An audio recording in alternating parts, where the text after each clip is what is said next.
ఔజు బిల్లాహి మినష్ షైతానిర్ రజీమ్ బిస్మిల్లాహిర్ రహ్మానిర్ రహీం 81వ సూరా అత్-తక్వీర్ అవతరణ మక్కాలో జరిగింది. ఇందులో ఆయతులు 29 ఉన్నాయి. నేను 1 నుంచి 14 పఠిస్తున్నాను. సూర్యుడు చుట్టివేయబడినప్పుడు, నక్షత్రాలు చెదిరిపోయినప్పుడు, పర్వతాలు నడిపింపబడినప్పుడు, 10 నెలల చూలి వంటలు వాటి మానాన అవి వదిలివేయబడినప్పుడు, అడవి జంతువులు ఒకచోట సమీకరించబడినప్పుడు, సముద్రాలు ప్రజ్వలింపజేయబడినప్పుడు, ప్రాణాలు శరీరాలతో తిరిగి కలపబడినప్పుడు, సజీవంగా పాతిపెట్టబడిన బాలికను నీవు ఏ తప్పు వల్ల హత్య చేయబడ్డావని అడిగినప్పుడు, కర్మల పత్రాలు తెరువునప్పుడు, ఆకాశానికున్న తెర తొలగించబడినప్పుడు, నరకం మండించబడినప్పుడు, స్వర్గం దగ్గరకు తీసుకురాబడినప్పుడు, అప్పుడు ప్రతి మనిషికి తెలిసిపోతుంది తానేమి తీసుకువచ్చాడో.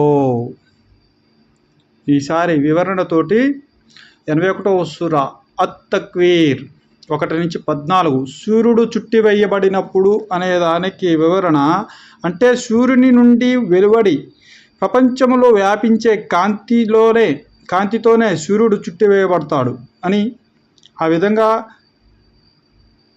దాని కాంతి ప్రసారం ఆగిపోతుందని భావం. నక్షత్రాలు చెదిరి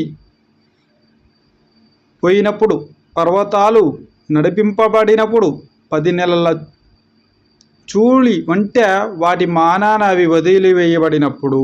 అరేబియా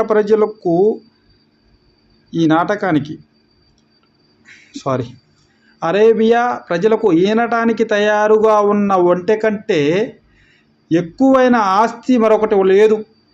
అందుకని వారు దాన్ని ఎంతో జాగ్రత్తగా కాపాడుకుంటూ శ్రద్ధగా మేపుతారు, బాగా సాకుతారు. అటువంటి ఒంటెల్ని కూడా మర్చిపోవడం అంటే అర్థం. అప్పుడు ఆ సమయంలో ప్రజల పైకి పెద్ద ఆపద వచ్చి పడుతుందన్నమాట. కనుకనే అమూల్యమైన, అత్యంత ప్రియతమైన తమ ఆస్తిని కూడా రక్షించుకునే తెలివి వారికి ఉండదు. అడవి జంతువులు ఒకచోట సమీకరించబడినప్పుడు, సముద్రాలు ప్రజ్వలింపజేయబడినప్పుడు, ప్రాణాలు శరీరాలతో తిరిగి కలపబడినప్పుడు అంటే 3వ వివరణ అంటే ప్రపంచంలో మానవుడు మరణించే ముందు ఏ స్థితిలో జీవించి ఉండేవారో అదే స్థితిలో అదే ఆకారంతో శరీరం ఆత్మలతో మళ్ళీ బ్రతికింపబడి లేపబడతారు అని అర్థం. సజీవంగా పాతిపెట్టబడిన బాలికను నీవు ఏ తప్పు వల్ల హత్య చేయబడ్డావని అడిగినప్పుడు, కర్మల పత్రాలు తెరవబడినప్పుడు, ఆకాశానికున్న తెర తొలగింపబడినప్పుడు, నరకం మండించబడినప్పుడు, స్వర్గం దగ్గరకు తీసుకురాబడినప్పుడు, అప్పుడు ప్రతి మనిషికి తెలిసిపోతుంది తానేమి తీసుకువచ్చాడో. అల్లా దయ వల్ల, ఆ సృష్టికర్త దయ వల్ల మీకు కొద్ది గొప్ప అర్థమైంది అని అనుకుంటున్నాను నేను. సరే, ఇంకొద్దిగా వివరణ చూద్దాం. ఫస్ట్ తక్వీర్ అంటే అర్థం చుట్టివేయబడింది. తక్వీర్ అంటే అర్థం ఏంటిది? ఇప్పుడు మీరు చేప ఉంది, చేపని ఏం చేస్తారు? చుట్టి పక్క పెడతారా పెట్టరా? చేప ఉంది, పైప్ ఉంది, పైపుని గుండ్రంగా చుట్టి పక్కకు పడేస్తారు. అట్లా గుండ్రంగా మూసేయబడింది, చుట్టి వేయబడిన దాన్ని తక్వీర్ అంటారు. మూసేయడం అన్నమాట. ఓకేనా? క్లోజ్ చేయడం. ఇక్కడ చూడండి. అయితే ఈ సూరాలో అంటే ఈ అధ్యాయంలో, ఈ పాఠంలో మనకు అల్లా ముఖ్యంగా 2 విషయాల గురించి చెప్తారు. ఒకటేమో పరలోకం అంటే మరణించిన తర్వాత మరొక జీవితం ఉంది, ఆ జీవితానికంటే ముందు ప్రళయం వస్తుంది. ఆ ప్రళయం నాటి భయానక దినం ఎట్లా ఉంటుందో ఇక్కడ వర్ణించిండు ఒకటి. రెండోదేమో ప్రవక్తలను నమ్మటం గురించి కూడా చెప్తాడు ఈ అధ్యాయంలో, ఈ పాఠంలో.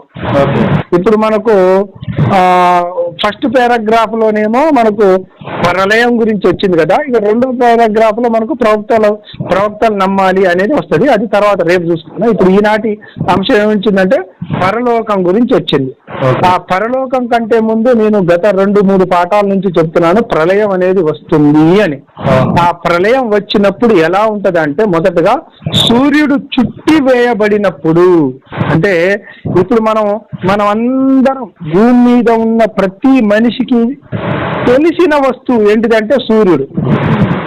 ఎండాకాలంలో ఇంకా బాగా తెలుసు దాని గురించి. పొద్దున్నే తూర్పున ఉదయిస్తాడు, పడమరన అస్తమిస్తాడు. పొద్దెక్కుతున్నా కొద్దీ నెత్తి మీదకి వస్తాడు, వేడిగా ఉంటాడు, ఎండ ఇస్తాడు. సూర్యుడు రాకపోతే పంటలు పండవు, మనుషులు బతకలేరు, జంతువులు బ్రతకలేరు, ఎవ్వరు బతకలేరు సూర్యుడు లేకపోతే. ఆ సూర్యుడు ఉండబట్టే మనకు పంటలు పండుతున్నాయి, వర్షాలు వస్తున్నాయి, మనం ఎండ వేడికి తట్టుకోదని ఉండగలుగుతున్నాం. అలాంటి సూర్యుడు రేపు ప్రళయ దినాన అల్లా తాలా దాన్ని మూసేస్తాడు. అంటే అది వెలుగునియదు, ఎండనియదు, అది క్లోజ్ అయిపోతుంది. నెక్స్ట్, నక్షత్రాలు చెదిరిపోయినప్పుడు, ఇప్పుడు మనం రాత్రిపూట ఆకాశంలోకి బయటకు చూస్తే కోటాను కోట్ల నక్షత్రాలు కనిపిస్తాయి. అవి చిందర వందర ఉన్నట్లు కనిపిస్తాయి. కానీ శాస్త్రవేత్తలు మనకు చెప్పేది ఏంటంటే అవి ఒక నియమిత కక్షలో గుండ్రంగా తిరుగుతూ ఉన్నాయి. ఇప్పుడు ప్రతి నక్షత్రం తిరుగుతుంది, భూమి ఒక్కటేది కాదు. ప్రతి నక్షత్రం, సూర్యుడు, ప్రతిదీ ఒక కేంద్రం చుట్టూ తిరుగుతా ఉంటాయి గుండ్రంగా. అయితే ఈ నక్షత్రాల మధ్య ఉన్న ఆకర్షణ, వాటి వ్యవస్థ మొత్తం చెదిరిపోతుంది. అంటే చిందర వందరగా అయిపోతాయి. ఇది ప్రళయం రోజున అన్నమాట. చూసేవాడు వామ్మో ఇవి ఊరి మన మీద పడతాయా అన్నట్లు భయపడుతూ ఉంటాడు. పర్వతాలు నడిపించబడతాయి. ఎప్పుడు? ప్రళయ దినాన, ప్రళయం వచ్చిన రోజు. ఇప్పుడు మనం ఈ ఊర్లో గట్టు ఉందో లేదో నాకు తెలియదు. ఊర్లో గట్టు, కొండ ఉందా? ఎంత గట్టిగా ఉంటది ఆ గట్టు, ఎంత బలంగా ఉంటది చెప్పు. అవునా కదా? చాలా బలంగా ఉంటది. మరి అది గాలిలో ఎగిరిద్ది అంటే మీరు ఊహించుతుర్రు? అసలు ఊహించగలుగుతారా? కానీ ఎగురుతుంది. ఎట్లా మీరు అనొచ్చు, ఎన్ని కథలు అనుకోవచ్చు. మీకు ఉదాహరణ చెప్తా. ఇప్పుడు మానవుడు ఆ మధ్య చంద్రుడి మీదకి పోయిండు, ఉపగ్రహం ద్వారా పోయిండా లేదా? చంద్రుడి మీదకి పోయి ఆకాశంలో ఇట్లా కాలు పెడితే అక్కడ గాలి, వాతావరణం ఉన్నది కాబట్టి అతను తేలి ఆడుతూ ఉంటాడు. విశ్వం భూమి మీద ఒక 300-400 కిలోమీటర్లు దాటిన తర్వాత అక్కడ ఆకర్షణ శక్తి పనిచేయని కారణాన మనిషే కాదు ఎవడు పోయినా అక్కడ తేలుతా ఉంటాడు. ఎందుకు తేలుతాడో తెలుసా? అక్కడ భూమికి ఆకర్షణ శక్తి ఉండదు, గురుత్వాకర్షణ శక్తి ఉండదు. ఇక్కడ ఈ లోకంలో మనం ఏ వస్తువు పైకి ఇసిరేసినా అది ఎమ్మటే ఎటువైపు వస్తుంది? భూమి వైపు వస్తుంది. అవునా కదా? ఎందుకు అంటే భూమికి ఆకర్షణ శక్తి ఉంది, భూమి గుంజుతా ఉంటది, అందుకోసం భూమికి వెళ్ళొస్తుంది. అయితే రేపు ప్రళయ దినాన అన్నా ఏం చేస్తాడే అంటే ఈ పర్వతాలు కానీ వేటికైనా సరే ఆ పర్వతాల కింద ఉన్న గురుత్వాకర్షణ శక్తిని తీసేస్తాడు. తీసేసినప్పుడు అది ఏమైంది? ఆటోమేటిక్ గా గాల్లో తేలిపోతుంది. అది పర్వతాలు ఎందుకు ఎగురుతాయి అంటే ప్రళయ దినాన ఆ పర్వతాలను సృష్టించిన సృష్టికర్త దేవుడు అల్లా దాని కింద ఉన్న ఆకర్షణ శక్తిని తీసేసేయటం వల్ల అది ఎగురుతుంటది. ఎందుకు ఇదంతా అంటే మనిషి వేటిని చూసి తనను తాను గొప్పలుగా చెప్పుకుంటూ విర్రవీగుతున్నాడు. తన కొండలు, గట్టులు ఇంత బలమైనవిరా అని గొప్పలు చెప్పుకుంటాడు. ఆ బలమైనవి కూడా అల్లా ముందు నిలవలేకపోతున్నాయి. మానవుడా నీవెంత, నీ విలువెంత అనేది తెలియజేయడానికి వాటిని అలా గాలిలో ఎగరవేసి రవ్వలు ఇసుక రేణువులు లెక్క మార్చేస్తాడు. ఆ తర్వాత ఆ ప్రళయ దినాన్ని ఇంకా భయానక పరిస్థితి ఎలా ఉంటుందంటే 10 నెలల చూలి ఒంటెలు వాటి మానాన అవి వదిలివేయబడినప్పుడు. ఇక్కడ అర్థం ఏంటిది అంటే ఇప్పుడు ఆ రోజుల్లో బైకులు, కార్లు లేవు ప్రవక్త గారి కాలంలో. మరియు వాళ్ళు ఇప్పుడు మన కాడ ఇంటింటికో బర్రె ఉన్నట్లు వాళ్ళకు ఒంటెలు ఉంటాయి. ఒంటె పాలు తాగుతారు, ఒంటె మాంసం తింటారు. అట్లా వాళ్ళ పెంపుడు జంతువు ఒంటె. అయితే వాళ్ళకి కడుపుతో ఉన్న ఈనటానికి సిద్ధంగా ఉన్న ఒంటె అంటే చాలా విలువ, రేట్ ఎక్కువ అది వాళ్ళకి. అలాంటి విలువైన వస్తువును కూడా పట్టించుకోని పరిస్థితిలో ఉంటాడు మనిషి ఎప్పుడు ప్రళయ దినాన. అసలు దేన్ని పట్టించుకోడు, నా ఇల్లు, నా ఫ్రిడ్జ్, నా కూలరు, నా బైకు ఆలోచించే స్పృహ ఉండదు మనిషికి. అమ్ము అసలు ఎటు పారిపోవాలి, అటు చూస్తే కొండలు లేస్తున్నా, ఇటు చూస్తే భూమి పగిలిపోతుంది, నేను నాకు ఎక్కడ ఆ రోజు ఎక్కడ నీడ ఉంటది, ఎక్కడ నీడ ఉంటది అని భయపడుతూ ఉంటాడు ప్రళయం వచ్చినప్పుడు. ఓకే, ఏ విలువైన వస్తువును కూడా పట్టించుకోలేని పరిస్థితిలో మనిషి ఉంటాడు అంటే వాటి మానాన వాటిని వదిలేస్తాడు అని అర్థం. నెక్స్ట్, అడవి జంతువులు ఒక చోట సమీకరించబడినప్పుడు అంటే అర్థం ఏంటిదంటే, మీరు ఎప్పుడైనా అడవిలోకి పోయి చూడండి, ఏదైనా భూకంపం కానీ ఏదైనా వచ్చినప్పుడు జంతువులన్నీ ఒక్కడికి కుప్పకూడతాయి. అప్పుడు ఏ పులి ఏ జింకను తినదు, ఏ సింహం ఏ జింకను తినదు, ఏ పాము ఎలకను తినదు, ఏ నక్క వేరే జంతువులు. ఎందుకంటే ఒక భయానకమైన వాతావరణంలో ఉంటాయి. అది నేను అబ్బా దొరికిందిరా అవకాశం ఇప్పుడు తిందామనే స్పృహ ఉండదు వాటికి. ఇప్పుడు ఏదైనా బాంబు బ్లాస్ట్ అయినప్పుడు జనాలు ఎట్లా చెల్లా చెదరవుతారు, అట్లా అవన్నీ ఒక్కడికి వచ్చి చేరుతాయి. అమ్మో ఏదో ఆపద వచ్చింది అని. కానీ అవి అరే అబ్బా మంచిగా నాకు కావాల్సిన జంతువు ఇక్కడ దొరికిందిరా బాబు తిందామనే స్పృహ కూడా ఉండదు. అంత భయానకమైన పరిస్థితి అవుతుంది రేపు ప్రళయ దినం. ఆ దినం రాకముందే మనం పుణ్యాలు చేసుకొని ఆ దినం కోసం సిద్ధంగా ఉండాలి అనేది ఇక్కడ ఉద్దేశం. నెక్స్ట్, సముద్రాలు ప్రజ్వలింపజేయబడినప్పుడు అంటే ప్రళయ దినాన సముద్రాలు మండించబడతాయి. సముద్రాలు మండించబడతాయి. ఇప్పుడు పెట్రోల్ కింద పోసి మంట పెడితే మండిద్దిగా, అట్లా మండుతాయి. సముద్రాలన్నీ మండించబడతాయి. మరి సముద్రాల్లో ఏముంటది, పెట్రోల్ ఉంటుందా? ఉండదు. ఏముంటది? నీరు ఉంటది. నీరు ఎట్లా మండిద్ది? ఇప్పుడు సముద్రంలో ఉండేది నీరు మంటలు ఆర్పిద్ది కానీ మంట మండిద్దా? మరి ఖురాను మండిస్తాడు అని చెప్తుండేది, మరి ఖురాన్ అబద్ధం కదా అని అనిపిస్తుంది జనాలకి. కానీ ఇక్కడ సైన్స్ కూడా చెప్పని చాలా విషయాలు ఖురాన్ ముందే చెప్పింది. సైంటిఫిక్ గా చెప్తుంది ఖురాను. దానికి మీరు కొద్దిగా అర్థం కావాలంటే మీరు గతంలో 10వ తరగతి చదివిరుగా, అప్పటి విషయాన్ని ఒకటి చెప్తారు. సైన్స్ భాషలో నీరు ఉందిగా, నీటిని H2O అంటారు. చదువుకున్న పిల్లలు H2O అంటారు. తెలుసా మీకు ఇది? సరే 10వ తరగతిలో చదువుకోరు, గుర్తుందో లేదు? H2 హైడ్రోజన్ ఆక్సిజన్ ఆ రెండు కలిసి నీరు ఏర్పడుతుంది. హైడ్రోజన్ మూలకము ఆక్సిజన్ మూలకం ఈ రెండు కలిస్తేనే నీరు ఏర్పడుతుంది, H2O. హైడ్రోజన్ గుణం ఏందో చెప్పనా? మండించే అలవాటు. మండుతా ఉంటది. హైడ్రోజన్ ఏమో మండుతా ఉంటది, ఆక్సిజన్ ఏమో మండేదాన్ని ఇంకొద్దిగా మండిస్తుంది. ఎక్కువ చేస్తుంది. మూసితే లేకపోతే ఆగిపోద్ది దీపమైన. అందుకోసం ఉఫ్ అని ఊదుతాం కదా, ఊదినప్పుడు ఏమైద్ది, మన ఆక్సిజన్ అందులో ఉన్న ఆక్సిజన్ పెట్టి అది ఏమైతుంది, ఇంకెక్కువ మండుతుంది. హైడ్రోజన్ అనేది ఏమో మండుతా ఉంటది, ఆక్సిజన్ ఏమో దాన్ని ఇంకొద్దిగా మండిస్తుంది. అయితే ఈ రెండు కలిసి నీరు ఏర్పడిందిగా, దేవుడు రేపు ప్రళయ దినాన్ని ఏం చేస్తాడంటే ఆ నీటిని మళ్ళీ వేరు చేస్తాడు. H2 హైడ్రోజన్ వేరు చేస్తాడు, ఆక్సిజన్ ని వేరు చేస్తాడు. అప్పుడు ఏమైందంటే ఈ ఆక్సిజన్ వల్ల హైడ్రోజన్ మండుతా ఉంటది. అర్థమైంది కదా? రెండు కలిసి ఉండటం వల్ల ఇప్పుడు మనకి మంట అనేది రావట్లేదు, మండట్లేదు. దాన్ని వేరు చేస్తాడు దేవుడు, సెపరేట్ చేయగానే హైడ్రోజన్ మండుతుంటది, ఆక్సిజన్ ఇంకా మండిస్తూ ఉంటది. ఇవన్నీ సైంటిఫిక్ విషయాలు అన్నమాట. ఓకే, ఇవన్నీ ఆ రోజుల్లో ముహమ్మద్ ప్రవక్త గారు తెలుసా? తెలియదు. ఇవన్నీ సృష్టికర్త అల్లా ఆయన ద్వారా చెప్పించాడు. రైట్. ఇక్కడ ఏమంటుంది? సముద్రాలు ప్రజ్వలింపజేయబడినప్పుడు, ఇదంతా అంటే సముద్రాలు మండించబడతాయి ఎప్పుడు? ప్రళయ దినాన.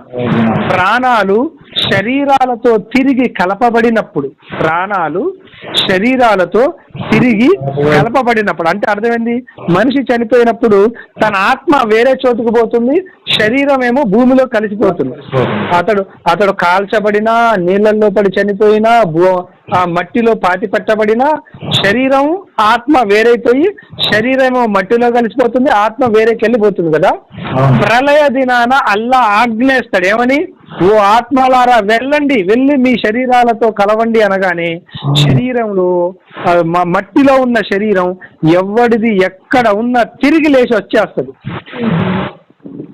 దేవుడి ఆజ్ఞ కాగానే ఇప్పుడు మనం ఎక్కడ రోబో సినిమా, నేను మొన్న చెప్తున్నా కదా, రోబో సినిమాలో అదేమైతే చక్కన పగిలిపోద్ది, మళ్ళీ వాడు చెప్పగానే ఎమ్మటి వచ్చి కలుస్తాయి అన్ని భాగాలు, కలుస్తాగలవా? అట్లా దేవుడు ఆజ్ఞాపించగానే మన శరీరం ముక్కలు ముక్కలు రేణువులుగా మారి ఎక్కడున్నా సరే అవన్నీ వచ్చి మళ్ళీ కలిసి మన శరీరం ఏర్పడుతుంది. ఆ శరీరంలోకి ప్రాణం వచ్చి చేరుతుంది. అంటే అర్థం ఏంటిదంటే మనం అందరం తిరిగి అదే శరీరంతో, ఇప్పుడు ఏ శరీరంతో ఉన్నామో అదే శరీరంతో తిరిగి లేపి నిలబెట్టబడతాము. ఎందుకు? దేవుడి ముందు జవాబు ఇవ్వటానికి, మన జీవితం గురించి లెక్క చెప్పటానికి. రైట్. సజీవంగా పాతి పెట్టబడిన బాలికను నీవు ఏ తప్పు వల్ల హత్య చేయబడ్డావాడని అడిగినప్పుడు, ఇక అప్పుడు ప్రళయ దినాన అందరూ తిరిగి వచ్చిన తర్వాత అల్లా ఆస్థానంలో నిలబడినప్పుడు ఆ సృష్టికర్త ప్రతి ఒక్కొక్కళ్ళని అడుగుతాడు, నీకు 60 సంవత్సరాల 60 70 ఎంతో కొద్ది కాలం పాటు జీవితం ఇచ్చాను, వరాలు ఇచ్చాను, అనేక అనుగ్రహాలు ఇచ్చాను, నువ్వు వాటిని ఉపయోగించి జీవితంలో ఏమేమి పనులు చేశావు, ఏం చేశావు నువ్వు అని ఈ జీవితం గురించి అల్లా అడుగుతాడు. అందులో ఒక కేసు ఏమొస్తుందంటే, ఎవరైతే ఆడపిల్లను అన్యాయంగా చంపుతారో, ఆడపిల్లను సజీవంగా చంపుతారో, అది రేప్ చేసి కావచ్చు, బలాత్కారం చేసి కావచ్చు, ఇదేముందిలే ఆడదే అని అన్యాయంగా చంపడం కావచ్చు, లేదా ఆడపిల్ల పుట్టింది అని పుట్టిన తర్వాత చిన్నప్పుడే ఏం చేస్తారు, అబార్షన్ చేసి చంపేయటం ఏదో చేస్తారు కదా, ఆడపిల్ల అని. ఆడపిల్లని బతకనివ్వని వారిని గురించి రేపు ప్రళయ దినాన అల్లా వారి వైపు కన్నెత్తి కూడా చూడడు. అసలు ఇట్లా చూడడు. చూడకుండా ఎవరిని అడుగుతాడు అంటే, ఎవరైతే చంపబడ్డదో ఆ బాలిక ఉన్నదో ఆమెను అడుగుతాడు, నువ్వు ఏం తప్పు చేశావని వారు నిన్ను చంపారమ్మా అంటే. ఉద్దేశం ఏంటంటే ఆ దుర్మార్గులతోటి మాట్లాడటం కూడా అల్లా ఇష్టపడడు. అంత పెద్ద పాపం అనమాట. ఇస్లాంలో ప్రవక్త ముహమ్మద్ సల్లల్లాహు అలైహి వసల్లం వారు ఏమన్నారో తెలుసా? ఎవరైతే 2 ఆడపిల్లలను భారంగా భావించకుండా, బరువుగా అబ్బా ఇలా నా ప్రాణానికి పడ్డారా బాబు అని భావించకుండా వారిని మంచిగా ప్రేమతోటి పెంచి పోషించి పెళ్లిళ్ళు చేస్తాడు, అతడికి నేను స్వర్గం గ్యారంటీ ఇప్పిస్తా అన్నాడు ముహమ్మద్ ప్రవక్త. వారికి మంచి విద్యాబుద్ధులు నేర్పించి భారంగా ఎందుకంటే వాస్తవంగా ఆడపిల్ల బరువు మగవాడితో పోల్చుకుంటే కొద్దిగా ఉంటది సమాజంలో. ఎందుకంటే ఆమెను రక్షించాలి, ఆమె బలహీనురాలు కాబట్టి కాపాడాలి, ఆమెను అన్ని రకాలుగా చూడాలి. అందుకోసమే ఆడపిల్ల అని తక్కువ చిన్న చూపు చూడటం ఇస్లాంలో లేదు. ఇస్లాంలో ఆడవాళ్ళైనా మగవాళ్ళైనా సమానమే. ఇంకా ముహమ్మద్ ప్రవక్త గారు ఏమన్నారంటే, నీకు స్వర్గం రావాలంటే నీ తల్లి పాదాల కింద ఉంది, ఆమె సేవ చేయి, నీకు స్వర్గం వస్తుంది అన్నాడు ముహమ్మద్ ప్రవక్త. తల్లి సేవ చేయటం. అయితే ఇక్కడ ఉద్దేశం ఏంటిదంటే, ఎవరైతే ఇప్పుడు టెక్నాలజీ వచ్చిన తర్వాత ఆడపిల్ల పుడుతుందని ముందే తెలిసి గర్భంలో చంపుతారో అటువంటి వారిని, పుట్టిన తర్వాత తీసిపోయి పారేస్తారో అటువంటి వారిని, లేదా పెద్దయిన తర్వాత ఆమెను అన్యాయం చేసి చంపేస్తారు, ఇక అన్ని రకాలుగా ఇప్పుడు మనం చూస్తున్నాం. ఆ మధ్య ఢిల్లీలో జరిగింది, ఆడ జరిగింది. అలాంటి వారికి కఠినమైన శిక్ష ఉంది. ఆడపిల్ల నిన్ను స్వర్గానికైనా తీసుకెళ్తుంది, నరకానికైనా తీసుకెళ్తుంది, కాబట్టి ఆమెను జాగ్రత్తగా చూసుకోండి అని ఇస్లాం చెప్తుంది. సరే, ఇక్కడ అల్లాహ్ రేపు ప్రళయ దినాన ఆమెనే అడుగుతాడు కానీ ఆ దుర్మార్గులను అడగడు. ఇక్కడ ఇప్పుడు మన సమాజంలో కూడా ఆడపిల్లను పట్టించుకునేవాడు, ఏదైనా అన్యాయం జరుగుతామని పోయి అడుగుతోడు ఉండడు, వాడిని అడుగుతారు. కానీ రేపు ప్రళయ దినాన ఆమెకే ప్రాధాన్యత ఇచ్చాడు. ఓకే, నెక్స్ట్ ఏమంటారంటే, కర్మల పత్రాలు తెరవబడినప్పుడు, అంటే మనం ఏదైతే కర్మలు చేస్తున్నామో, పనులు చేస్తున్నామో, ఆ పనులు ఎప్పటికప్పుడు మన ఎమ్మటి 2 దైవదూతలు ఉండి రచిస్తూ ఉన్నారు. ఎవరు? మనం తప్పులు చేస్తే తప్పులు రాసే ఒక దైవదూత ఉండు, ఒప్పులు చేస్తే ఒప్పులు రాసే ఒక దైవదూత ఉండు, ఈ ఇద్దరు దేవదూతలు మన పత్రాన్ని తయారు చేస్తున్నారు. ఆ పత్రం రేపు ప్రళయ దినాన మన చేతులకి ఇవ్వబడుతుంది.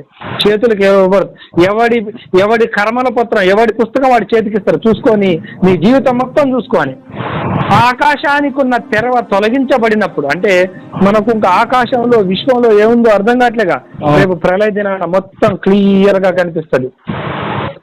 నరకం మండించబడినప్పుడు, స్వర్గం దగ్గరకు తీసుకురాబడినప్పుడు, నరకాన్ని దుర్మార్గులను శిక్షించడానికి దాన్ని ఇంకొద్దిగా వేడి చేయటం జరుగుతుంది. స్వర్గం ఏదైతే ఉందో పుణ్యాత్మలకు లభించేది ఉందో దాన్ని దగ్గరకు తీసుకురావచ్చి ఇగో నువ్వు దీనికోసమే ఇహలోకంలో చాలా పుణ్యాలు చేశావని చూపించబడుతుంది. అప్పుడు ఆ ప్రళయ దినాన ఇవన్నీ జరిగినప్పుడు అప్పుడు ప్రతి మనిషికి అర్థమైంది, అయ్యో నేను ఇహలోకంలో ఇంకొన్ని పుణ్యాలు చేసుకుంటే ఎంత బాగుండేది అని ప్రతి మనిషి భావిస్తాడు. ఎవరైతే ఈ విషయాలను విశ్వసించి నమ్మి ఇహలోకంలో ముందుగానే ఆ ఆపద రాకముందే పుణ్యాలు చేసుకుంటాడు, ఖురాన్ ప్రకారం జీవితం గడుపుతాడు, దేవుడు ఒక్కడే అని నమ్ముతాడు, ముహమ్మద్ ప్రవక్త చివరి ప్రవక్త అని విశ్వసిస్తాడు, అటువంటి వారికి రేపు ప్రళయ దినాన ఎటువంటి భయం గాని దుఃఖం గాని కలగదు. ఎవరైతే తన ఇష్టానుసారం జీవితం గడుపుతాడో ఇక్కడ అటువంటి వారికి మాత్రం ఆ రోజు కఠినం అయిపోతుంది.